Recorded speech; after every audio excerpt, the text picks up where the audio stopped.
Hey guys. Alright, so I wanted to talk about, it wasn't really something we went into great detail about, but it's something that, I don't know, I guess kind of just meshed with me. But, in class, Mr. Squires, drew a diagram. It's like the circle diagram. Um, but in this case, instead of just the normal, circle with the ego and the line of, like, the threshold of consciousness, um, he drew a heart and it like intersected the ego box. And I guess it just kind of made me think like how unaware or like how tiny our world like really is, like, or how, I guess not how tiny our world is, but how tiny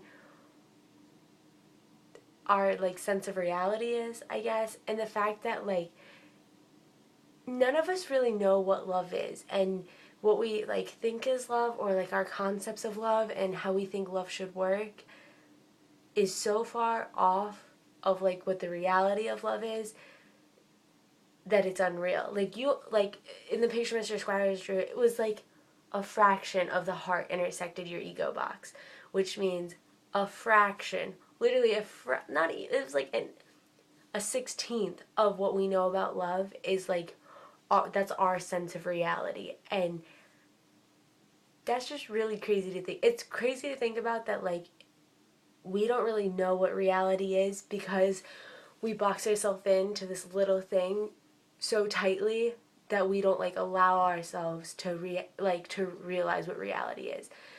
And I mean, to a point you can't help it.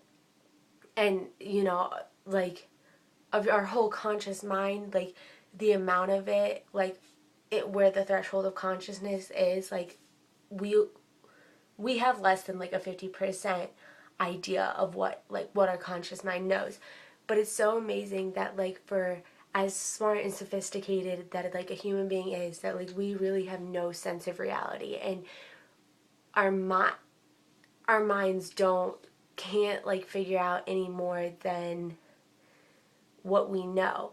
And some of it is like our own intellectual fault, and it's the idea that we continually box in our ego over and over and over again, so we don't allow it to be broken down, so we continue to only know a fraction of what like love is, as just an example.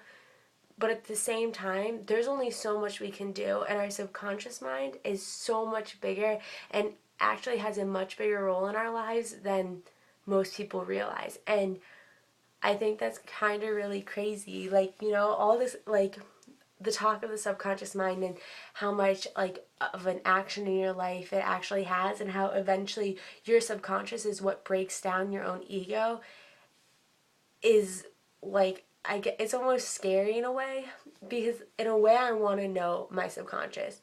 Like, I guess it's there to protect you from things you shouldn't remember or don't want to remember.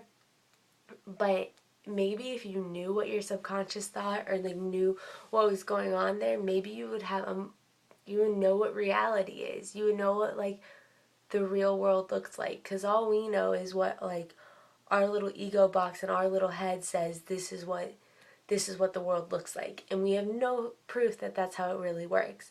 And I think it's really crazy how little we make such a big place and such a big thing, and it's all by choice.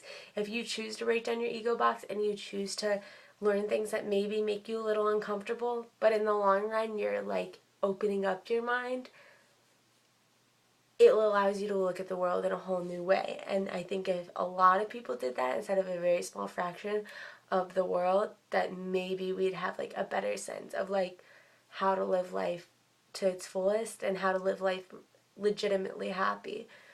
And I don't know. I just think all of this is like, it's a really crazy idea to think of how little we make everything with all the opportunities that we're given, and half the time we don't even take advantage of it. So, it's just something to think about.